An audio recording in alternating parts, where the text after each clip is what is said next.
Hey, welcome to the Higher AV Podcast. My name is Joe Way, and I am your host. And do we have a good one for you today, because we are staying in the state of California, because we know that the West Coast is the best coast, and there's no way around it. And for those of you who are East Coasters, for some reason we have a lot of East Coasters and Jersey people who listen to the show, which is weird because I do know nothing about the East Coast and Jersey. So we are staying East Coast.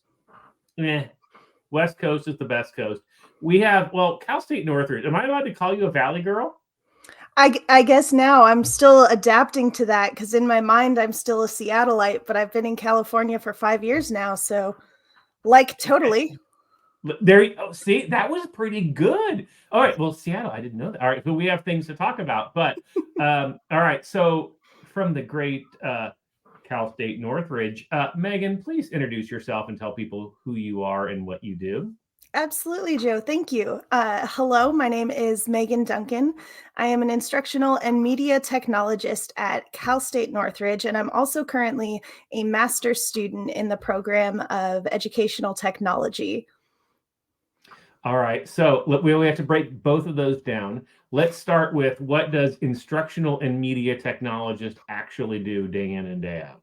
So primarily I have a lot of support roles that a lot of hats I wear to help faculty better integrate technology into their pedagogy. So there's a lot of technology that is utilized in higher education today, which is part of why we know each other at all, Joe. Mm-hmm. Not only is there the learning management system where the courses are hosted, but there's also integrations. There are video assignments. There are podcasts involved. There are math-specific applications to better understand how to write those equations and have solvable problems available. And so part of my role is to train faculty how to utilize all of this technology. But I also work with any of our campus-related productions, primarily commencement, where any broadcast or AV that needs to be done, we have the cameras, we train our IT students how to utilize these beautiful cameras, and we stream those commencement ceremonies, those convocation ceremonies, so that everybody can see them and have them online forever. Well, so that is an interesting coupling of duties, right?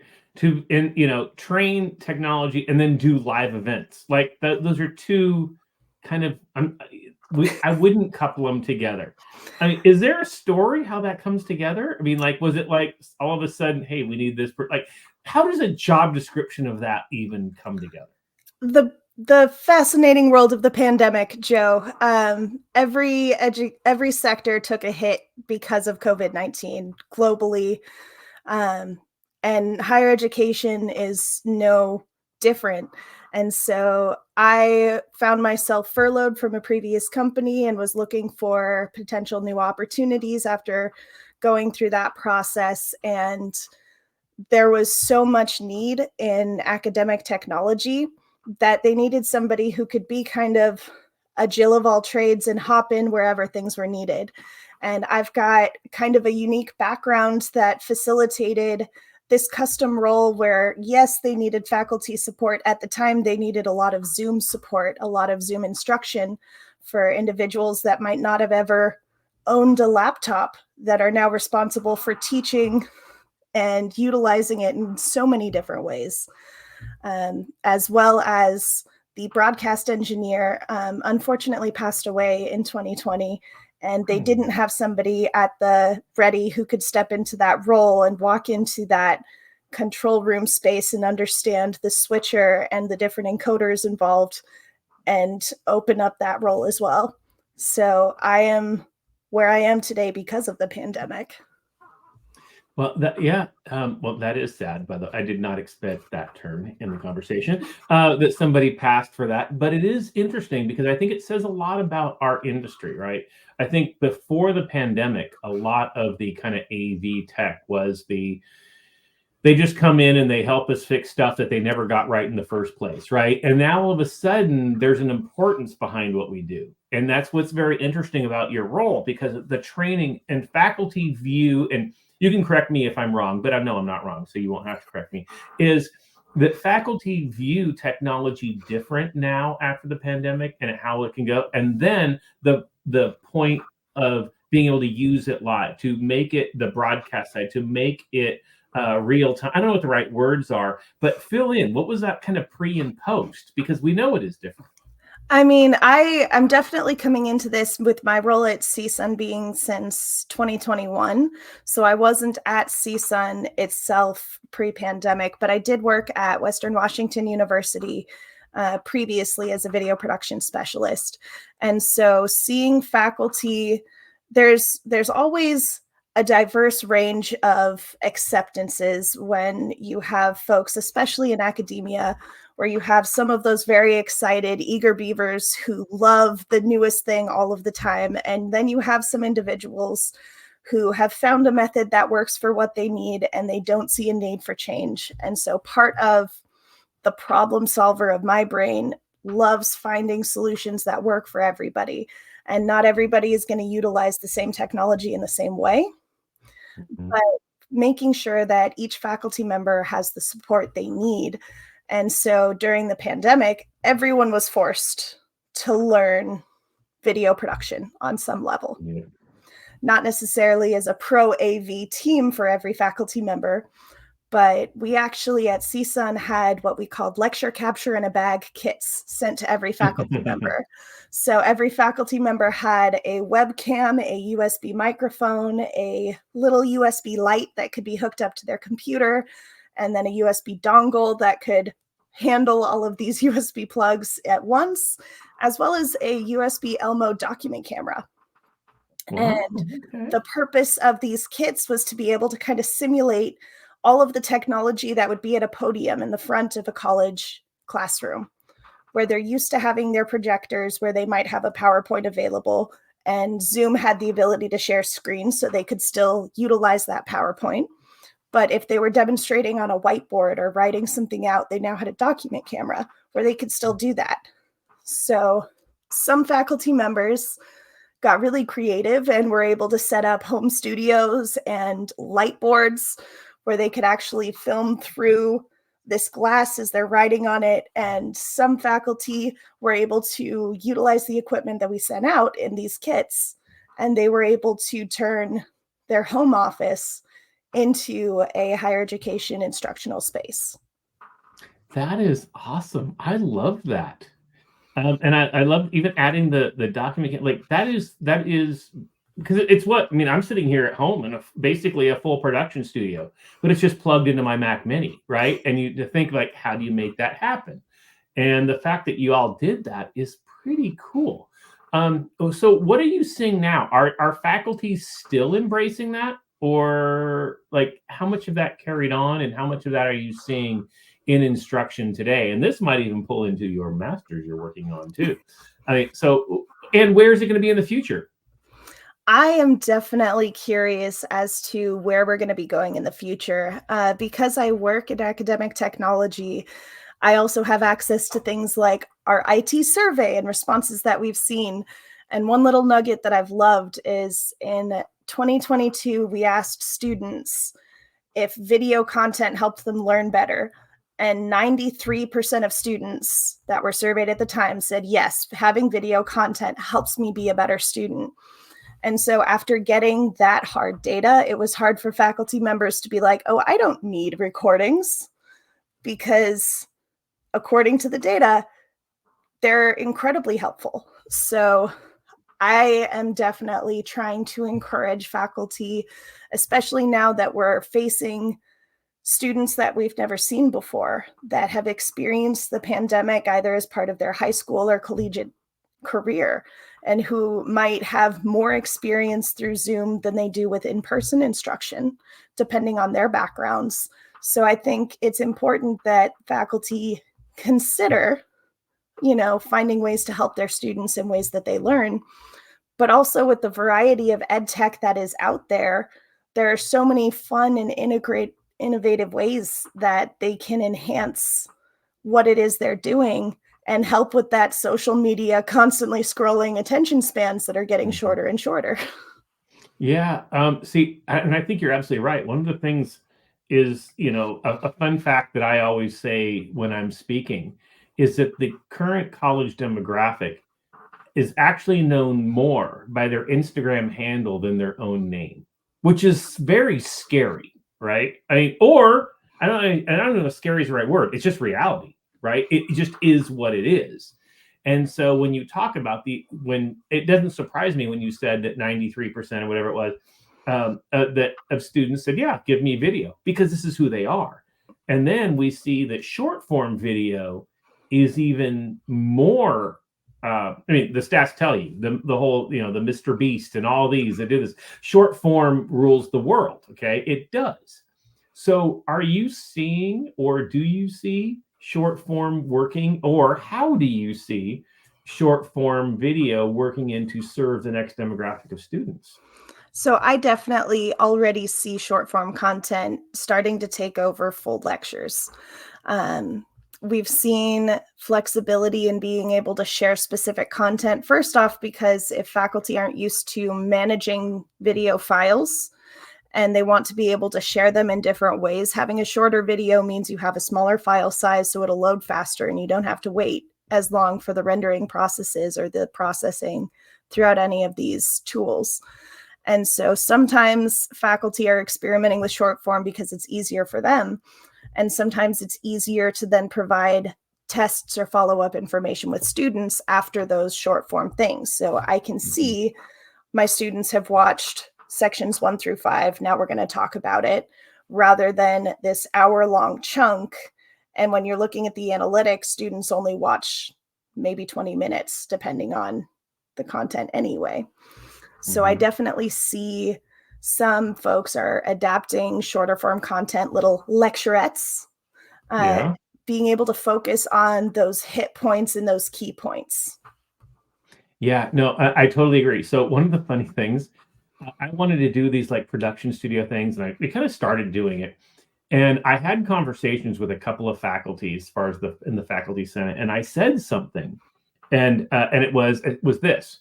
Let's be honest. Out of your entire our lecture, there's probably only 20 minutes of it that anyone actually needs to know. And the looks I got, it was like I felt the piercing through my body. But I wasn't wrong, right? I mean, and if we can capture that and then use our classroom time for collaboration and application and those types of things, I mean, isn't that kind of the way, and to me, technology then is the perfect vehicle to make something like that happen, right? So I actually had a biology instructor in my own undergraduate program who was experimenting on her students in the best of ways. And I do not remember this professor's name, and I wish I remembered to look it up. But she decided to teach one class in a hybrid manner and one class purely online. And so I was in this hybrid modality where she had her hour-long lectures that we had to watch before class. And then part of our participation grade was responding to a discussion board with one question and one answer. And then our in-class time was completely catered to any unanswered questions. And as somebody who has more of a creative mind than a scientific mind, I have never been the best scientific student in academic history. But I absolutely excelled in that class because not only was her content catered to us as students and where we were lacking understanding, but we were gaining confidence interacting with each other as colleagues.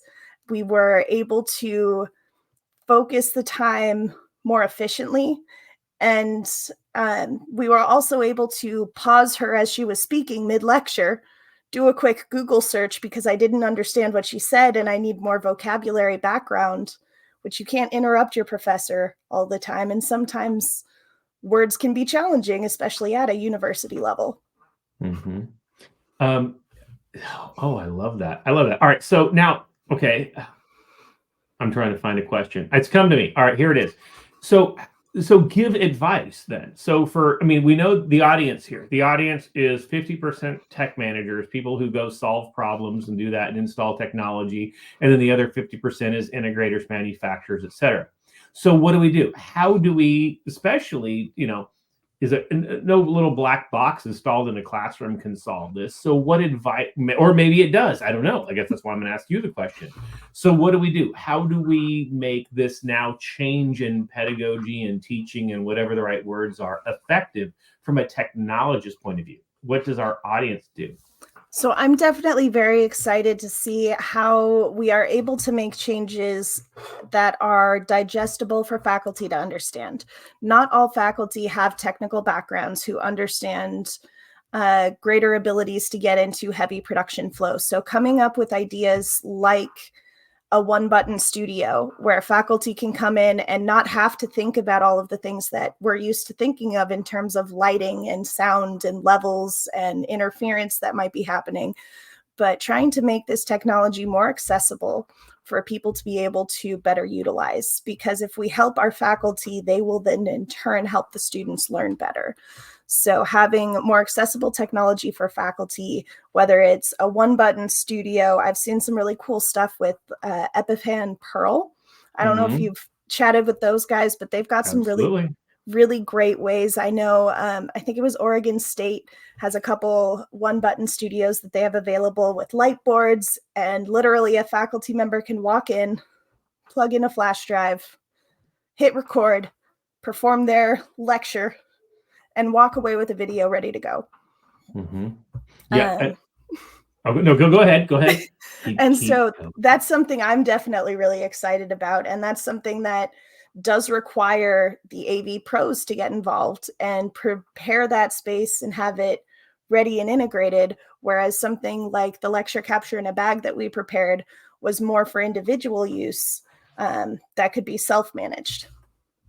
No, I totally agree. And I think that this is one of the untapped areas of our industry, and where I'm hoping that as AV people, we can work better with our instructional designers, our trainers, those of our production people, because I totally agree.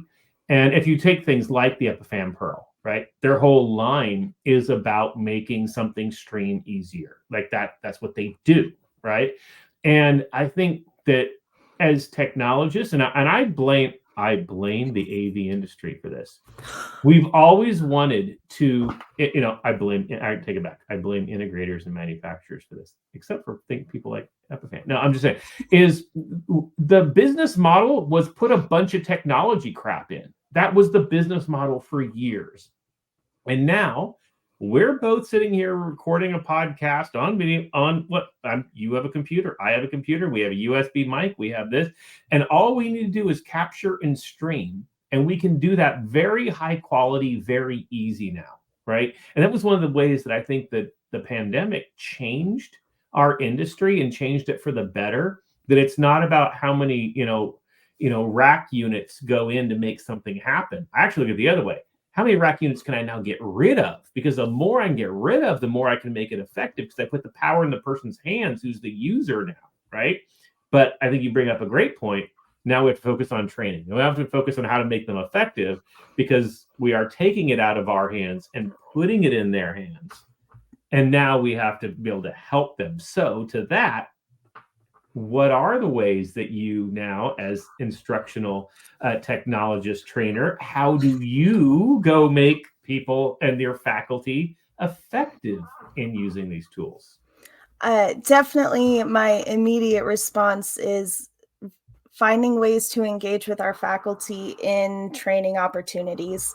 So I know with my department, we have workshops about 3 a week on different educational technologies that can be utilized. And our department focuses on reaching out to each college at our university, and we record everything we do, and we also practice what we preach. So if we're talking about a video quiz tool that can be used for short form content inside of our learning management system, we go ahead and we set up a test course, and we offer faculty the opportunity to experience it as a student. So they see what the students are going through, and they gain that empathy for when things do and don't work properly. And we show them this is what happens if you just link a YouTube video and they may or may not stay focused, versus here it's embedded. You can have questions immediately, pause and gauge their engagement with the content, as well as have those analytics, have those grading opportunities and those learning points. And so being able to demonstrate the best use cases, being able to put the faculty in student shoes, and then showing them, all right, now let's go behind the curtain and take a look at how we did this. So I think it's very much just like with any other teaching, you have to talk about the how and the why. I love that. I do love that. Now I see the problem. I have to think about that. I don't have a question to follow up because I have to think about that because I think that is the gap that we have. And that's almost our AV industry identity crisis, because technologists are so much on gear and not on process, right? And so many people that consider themselves techies, that are very excited about technology, forget about some of the knowledge gaps for individuals who don't have that digital literacy or that tech savvy natively. And so having the ability to break down the how is very important. And we always need training to understand and how to troubleshoot and where we can find these helpful resources, but also getting into the why and how it is more beneficial, I think is very important. Yeah, 100%, 100%. And so, oh my gosh, this is such good. This is gold. I try. No, no, you're natural here. But I do want. All right, so I need. All right. No, this is good. I know the audience. I know the secret behind what makes good episodes. This is a great episode. I know the numbers, but I do want to go a couple of things. And I'm going to ask you questions to come out of the blue, little behind the scenes that people know. Since I don't script, but I do keep LinkedIn's open. And it says that you and I have one mutual group, the USITT. How in the world are you involved in that? How are we in the same group with that? So that, my background is actually in theater. Before I was AV, before I was getting into educational technology, my bachelor's degree is in stage management and technical theater from Western Washington University. And so the very first conference that I went to, USITT is one of the major supporters, sponsors that was behind it. So going further into my background, and I'll kind of take that as a moment as well, just to kind of talk about my upbringing. I was lucky enough to be in a high school that was very focused on video production as an art form. And back in 2009, I don't know if you heard about us, but my high school was a pretty big deal. We made it on Rachel Ray with our lip dub video. All right. So back in 2009, there was the battle of the high school lip dubs, and we made it on Rachel Ray. We had celebrities commenting because we filmed it in reverse and then played it backwards, so that everybody had to learn how to lip sync the words to "You Make My Dreams Come True," all in reverse, and all of the actions were incredible. So I had that opportunity to be introduced to AV very early on. And then throughout my collegiate career, I was studying theater while working in a TV studio and working in academic technology. So it was a lot of interesting little gaps. But yes, USITT, for those who don't know, it's a United States Institute for Theater Tech. Yeah. Yeah. Oh, see, all right. So now I have to go, because here's the thing. In a lot of, theater is an interesting, a lot of theater people don't even go into the organization nonetheless. So it's actually very big, but it's very specialized, and it's very known in the entertainment industry. That's why I was kind of talking, but you're here in LA now, but you were in Seattle before. So talk now so what are those things that you take from that theater background and looking at that and that production? Because that's the one thing that organization is great at, is high quality production. That's what their focus is: education and investing in their people for high quality production. It happens to be based in theater, acting theater type, the probably shows those type of that's their focus. Now, how do you take that and move that into higher ed? What can we learn from that? So I will say that when I was in college and when I was first applying to get into my position working in AV, but I think a part of why I got hired was I walked into the studio and there was a rat's nest of XLR cables. And in my interview, I sat down and just asked, hey, can I fix your cables? They need some over under love. And so while being interviewed for the position of working in this studio, I immediately, having my technical theater background, thought it was a little unacceptable to have cables in a messy manner. So I was just like, you know what? Production gets chaotic. I'm just going to fix this up. And so for one thing, when you're working backstage in a theatrical sense, there is a lot of organization and a lot of coordination that happens to make everything line up on time, to make those scene transitions happen seamlessly.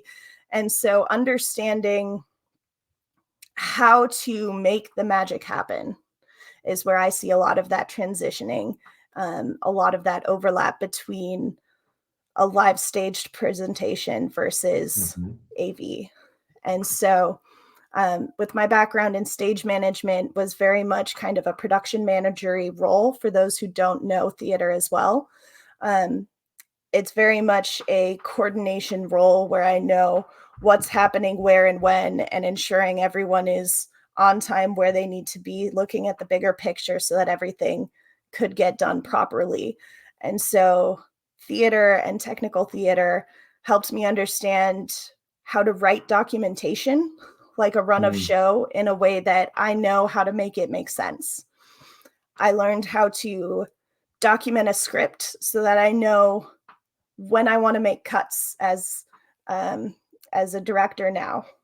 So when I'm going through commencement, there are some moments where I'm just like, oh, this needs to be a close-up on the president, whereas this needs to feature her fantastic CSUN chucks that only come out at special occasions. And being able to whoa, CSUN chucks. Whoa, we can't you can't bury the lead here. Dr. Erica Beck, our president at CSUN, has the most incredible CSUN chucks. They are custom, they are branded, they are sequined, and they are perfection. And her commencement shoes of choice are the CSUN chucks. And we try to give a highlighted moment on our video, on our recording, because I think that is an incredible moment to have with your president when she's coming out rocking those ruby red chucks. That's just, you can't beat that. All right. See, I knew that. Now you can continue. But you can't bury the lead. I get distracted by the shoes. What can I say? But I think you totally nailed it there, though. I mean, when you put it all together, and just even hanging out on the chucks, right? Like the fact of one thing that I love about when you take production, you put live production, and I think this is what we can learn from the commercial integration side and just kind of the classroom support side, which is, most of the listeners, is that I don't want to say, and I'm going to get beat up for saying this, we lack two things often: the sense of urgency and the sense of perfection, right? And I know nothing is ever perfect, but there is a sense of quality that's easy when you have the commercial integration side to be like, oh yeah, our room's down today. No, in live production, there is no such thing as down today. That does not exist, right? So there's things that we're okay with in one side, and it drives me nuts. Then when you go on the live production side, it's unthinkable to have, right? I mean, you know what I'm saying. It's not an option. You make it work. You find a way, and you can't have the show go on without a stage. Mm-hmm. Well, and that was the same thing when I remember first, coming into higher ed and telling all of my team. So we have a 5-minute SLA on every space, and they're like, "Wait, what? Like 5 minutes?" Like, well, yeah, but their rooms are this far. I'm like, I don't care. It's going to be back up and working in 5 minutes. I'm like, and to me, that's not even acceptable, but it's okay. Like if I were in a live production and I worked in live TV, if you're national, you're an ABC prime time, you can't be down for 5 minutes. So I thought I was being generous, like I'm giving you 5 minutes. And I think that mentality is something we can really learn from, right? Absolutely. And that was a bad host to give a yes or no question. See, I one day I'm episode 236 now. I promise everybody by 400 I will become a better host. I We'll get promise into you it. all. It's all good. You're doing great, Joe. I know I'm working on it. It's my life goal to somehow be able to not ask multiple questions, answer questions, and no yes nos. That's podcasting 101 here. But it's okay. It's all good. All right. So, all right. We have to start to move into our rapid round of questions because that's So this is the section of the show where really there's no right or wrong answer unless I have an opinion of my own, in which case there can be a wrong answer. Clearly. You could be wrong here. See, up till now, it was all just about you, and it was about your past and your thoughts. And now, what? If I ask you, the best Mexican food place in Los Angeles, there's only one good answer, and it is what? I cannot give the right answer here because I grew up a Tex-Mex girl in Seattle. So my definition of authentic Mexican food is still in transition and learning. All right, you know what? I will accept that. So then where is your go-to? My go-to, which I understand is not authentic Mexican cuisine, but I love Rubio's. I love me the fish tacos at Rubio's. And I understand that is not the same thing as authentic Mexican cuisine, which is why I gotta give some separation there. Wow. Wow, I'm about to cry. I know. You just hurt your heart. You live, yes. But seriously, so you live in LA and you have not yet, everyone gets the same first question. That's not even the first question. I was giving you Mexican food. That was the easy one. I will say, when I go for tacos, I don't go for name spaces. I go for stands on the street. Okay. I go for street tacos when I'm feeling tacos. But if I'm talking about where's my go-to, it's often the fish tacos at Rubio's. It's hard for me to argue with those. All right. Well, you did follow up with street tacos, so I'm going to let you pass. The real answer, if you're in north of Long Beach, the answer is El Cholo. If you're south of Long Beach, it is Avila's El Ranchito. And those are the only two acceptable answers. Okay, just so you know. So you can go to El Cholo's website. There is one near you, and you can go and have real good Mexican food. Okay, so now back. We'll pretend that one didn't. See. You even said there could be a wrong answer, and you led with a wrong answer. I told you that was a rough one for me, but I know that is not. Oh. At least I know my faults. Oh my gosh. I mean, even Tim Albright, the great Aviation Tim Albright came and he was here a few weeks ago and said, "What are we doing?" I'm like, "I'm bringing you the best Mexican food." And I even said, "We're going to order," and he ordered what I ordered, and I was like, "This is going to hurt." And 2 days later, he's like, "I still feel it." See, this is a thing. All right. So, because I usually ask the question when people, come on the show, if I go visit you, where are we going to go eat? But you live here, so it's kind of hard to say that because, well, now you have to come to me and I'm going to take you to food. That sounds like a great day. That's what we learned. All right. So now let's go back to the real first question that people are supposed to get. Higher ed is a very unique vertical. College traditions are a big thing. So what is your favorite college tradition? I got to go back and highlight our president's Chucks. President Beck featuring her CSUN custom Chucks. And when I say she's got custom CSUN Chucks, there is not one exclusive pair.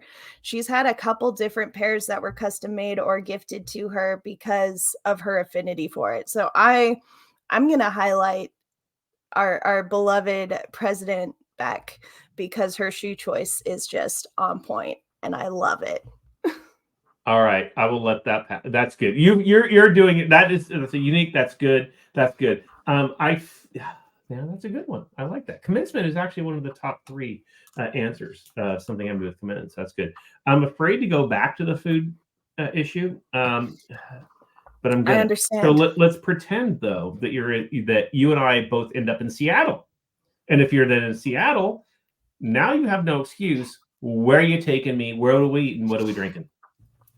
So I am going to say, have you ever been to Ivar's for clam chowder in a bread bowl on the Seattle Pier?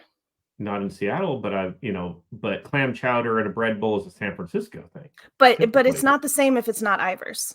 Ivar's is the Okay. key element. So Ivar's clam chowder is richer, creamier, and more bacon than I've experienced in many other chowders. Yes, I said bacon. You had me at bacon in my chowder. So I would say, and they've actually got it is a chain, and they have Ivar's throughout the Seattle area, but there's one specific location on the pier right in the heart of everything where you can be attacked by seagulls if you eat outside, or you can sit inside, but their clam chowder is phenomenal. All right, that's a solid answer. You know what? You can follow up the wrong Mexican food with a good clam chowder based in bacon. Okay, that's it. You know what? I will give you that. Now, is it just clam chowder, or is there like a seafood chowder, or is there like side menu parts of this, or is that all you get? Is this the one menu item type of restaurant, and they have some other options? They've got some fish and chips, they've got some fried options, but honestly the right answer is chowder and a bread bowl. Don't waste your time. Get the chowder and bread bowl. Yeah. All right. Mm-hmm. If you want to snack on some fried calamari as you're waiting for the chowder, I understand. All right. But the star of the show is the clam chowder. I would think that the clam chowder should come out before the fried calamari. If you think about, if you had, it would be. I'm just saying. All right. Okay. So now you mentioned earlier in the show about USB lights. We have to give props for props too. You got a good USB light. Last time we saw each other in person was at the Avixa Women's Council event at the Sony Studios. Yes, tell indeed. us about this light. Tell us about. We're going to give props to Avixa, and the future is bright. Talk about this. Absolutely. And I'm going to do a two-parter. Bad host. Talk about your involvement in our great Avixa, all these great things. Absolutely. So part of how you and I got connected, Joe, was I was the scholarship winner from Avixa, the Women's Council group.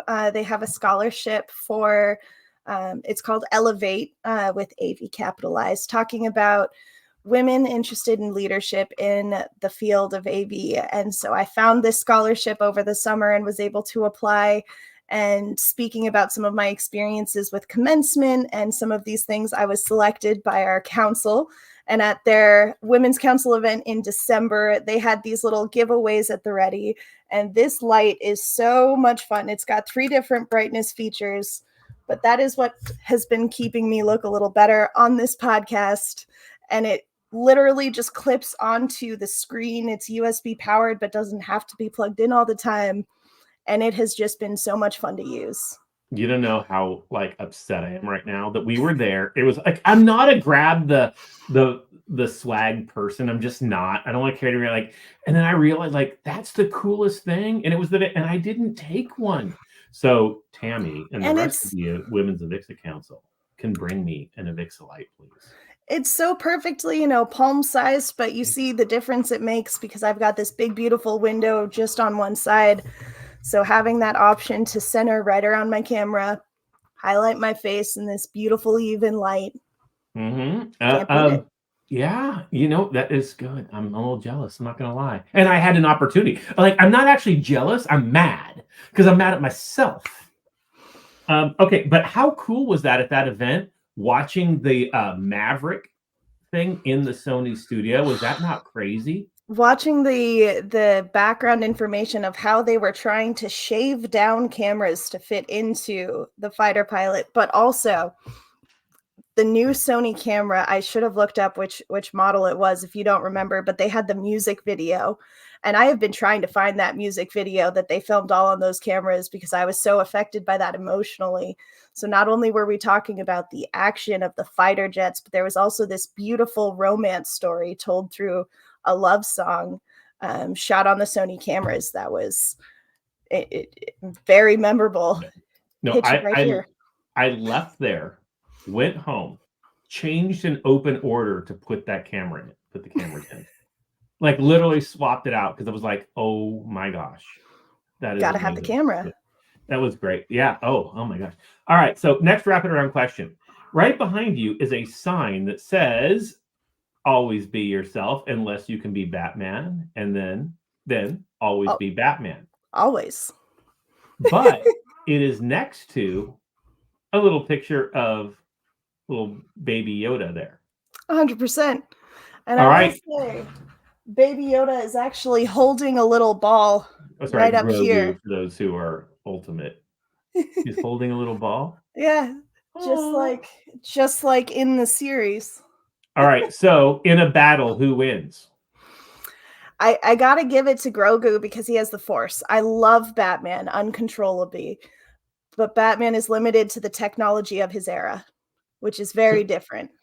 so you're knocking technologists? Is that what you're doing? You're saying that I'm technologists wouldn't win a battle? I'm saying if it's Jedi versus technologist, I'm putting my money on the Jedi. All right, I think I have a poll question after this. We got to see what our people think.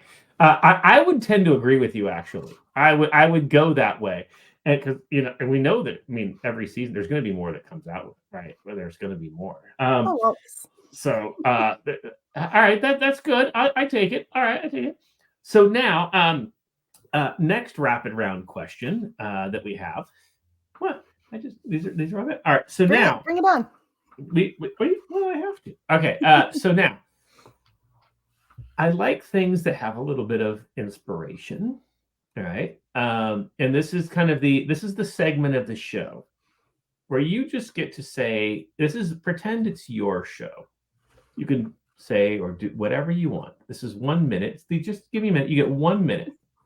You can talk. It doesn't have to be technology. Anything you want is if this was your show and your time starts now. I wish that people better understood how supportive everyone wants to be of each other. I spent too much time in my younger years thinking that everyone was out solely for themselves and solely to see themselves win at the cost of others. And in my time in California, I was nervous that that was going to be heightened. But there are so many people who want to help and support and watch you grow, that whether you find your network through this podcast and you're able to reach out and find connections, or if you are seeking leadership opportunities within your company, there should be somebody there who wants to see you succeed. And if you are not somewhere where you are feeling that support and feeling that growth and excitement, then you're not where you need to be.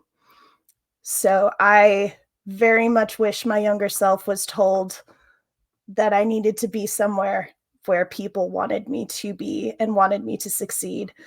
And I am very happy to be feeling that now, and at a point where I can help others also feel that role and that excitement and that growth and support. You know what? I love that.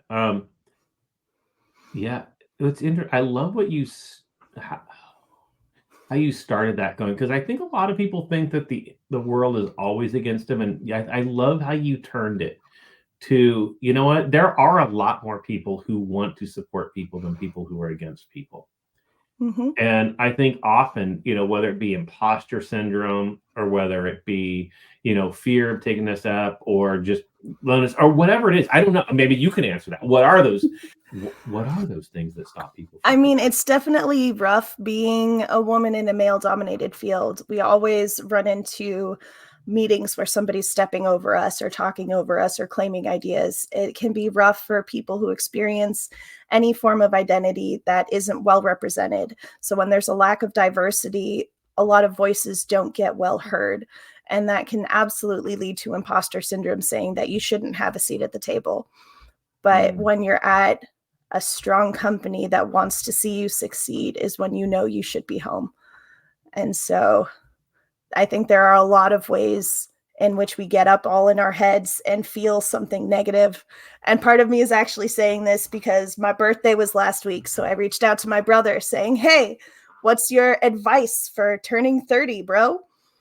And he immediately came back with, "People aren't out to get you. They want to see you succeed." And that just gave me all the warm fuzzies. I love that. I love that. And that's actually, it's so funny because it is true, but it's so contradictory to what our own selves want to tell ourselves, right? We always feel that everything is a hill and everything is a battle and everything is a roadblock, right? And And you've got to yet, be better than the next person. You've got to outdo them. yeah, I love that. And I think that's where communities like Avixa and like Hetma and those where we say, we're more about the community than we are about, we're like, and I say this all the time, all right, we're not competitors, we're colleagues, but it's true, right? We all want to see everybody succeed. And I think it's so contradictory to all those things that we think. And even the positive words of the memes on Instagram of you've got this, you can whatever, fight against it, but you know what, there's probably more people who are willing to help you than are willing to stop you, right? And I love that. And so now, and you brought it up, so I have to go there because this is a big thing to me, and people know there's a reason that I'm involved in the Avixa Women's Council, and everybody should be. And I please encourage everybody to be. I was raised by a single mother, strong mother, and I was very happy to have a strong female figure in my life who was just amazing. And so I've always been for that. But if we look at our industry, and our industry as a fact is only, and I keep losing the exact number, but it ranges only between 11 and 15%. So you know what? If I get it wrong, I'm only off by 2 or 3. But that's horrible. And even when I'm trying to hire, and I don't see women apply for roles, right? It's the same at my former institution. It's the same year. We're not seeing, how do we solve that? And I think there's multiple parts. One, we know that we're not many in the industry. So one, we have to bring people in. But two, we also know of that 15%, I'm going to go on the high side. We know it's not even 15%, but let's pretend it is. Most of them are in marketing and admin, not in technical and leadership, right? Which means the technical and leadership is even a smaller percentage of our industry, right? And that's a big problem. So I'm going to get off my soapbox and turn it over to you. What is the magic to solving this problem? We need to start young. We need to talk to the kids. We need to be in elementary schools and middle schools and high schools and let girls know that this is an option for them, that just because they haven't seen it previously, that they have support in exploring these fields, and get a camera in their hands and see what they can do. Find women filmmakers that inspire them, and finding opportunities like the Avixa Women's Elevate Scholarship that is encouraging them and helping support them in a variety of ways, whether it's the mentorship found within the organization, but also sometimes those financial elements, so that if that has been a barrier, you can start breaking those down. But I definitely think reaching out and finding elementary, middle, high schoolers and encouraging girls to get involved is absolutely one of the areas we need to focus on. I actually heard of a group called DIY Girls, which focuses on science and technology, and it gets girls involved. I know they have a big sector out in San Fernando Valley, and they focus on getting high school girls coding and after school and creating science projects that their courses didn't do, and just watching their robotics team go to nationals. And it's this group of girls supporting girls doing more technical things. And so I think ways that we can find and develop that will definitely see the changes in the next couple of years. I love that. And you're right. And that is a barrier. I know we're going over time, but it's okay. This is too important because we work in higher ed, right? So are there ways that we in higher ed can, because I think you're right, reach them earlier, but that's not our area of focus. So are there ways? And I'm trying to just brainstorm, high school outreach and junior high outreach, but how can we as a technology industry then do that? That's something I am honestly exploring in my master's program, is how we can reach people and increase diversity throughout our fields. I think finding people where they're at. I know there are so many women who have AV skills that are focusing on influencing, that have some of the technical skill sets we need in the AV industry, but haven't thought about it as an option for them. And so finding people where they're at, whether that is social media, whether that is through Twitch. I bet you could find some Twitch streamers who have an AV setup studio at home that could rival yours. Yeah. Oh, I bet. Well, I can turn on lights though. Here we go. Oh, no, I can't. Why is it not? I literally wanted to put it on and it's not even. My Stream Deck isn't working. Oh, well. I know you have the good light. That's it. Well, there we go. You have the good Levixa light. There we go.